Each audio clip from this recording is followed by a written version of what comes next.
एक समय की बात है। भारत के एक घने और गहरे जंगल में सभी जानवर शांति से रहते थे। इस जंगल का राजा था एक गरजने वाला, बलवान और घमंडी शेर, रुद्रा। उसके डर से जंगल के सारे जानवर कभी उसके सामने सर नहीं उठाते थे। लेकिन उसी जंगल के एक कोने में रहता था एक छोटा सा लेकिन बहुत चतुर और समझदार रैबिट, आबिद।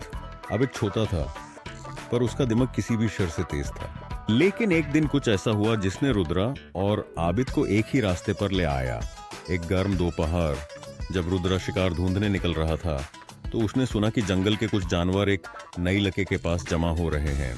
उसने गुस्से में जाकर पूछा, ये भीड़ क्यों है? मुझे नहीं बताया गया। तब एक तोता बोला, रुद्रा, हमें माफ करो, ये सब आबिद के कहने पर हो रहा है। उसने कहा कि जंगल में हर जानवर को पानी पीने का अधिकार है। यह सुनकर रुद्रा भड़क गया। उसने तुरंत आबिद को बुलाया, इसी को पाथिया। सारे जंगल के सामने रुद्रा गराजा, आज मैं तुझे सबक सिखाता हूं आबिद। जंगल में राजा का कहना अंतिम होता है।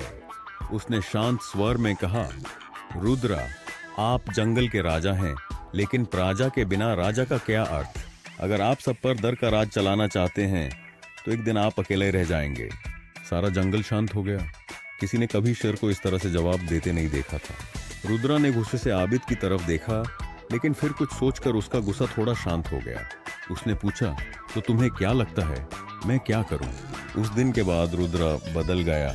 उसने आबिद को अपना मंत्री बनाया और जंगल में एक नया नियम बना, हर जानवर की सुनवाई होगी।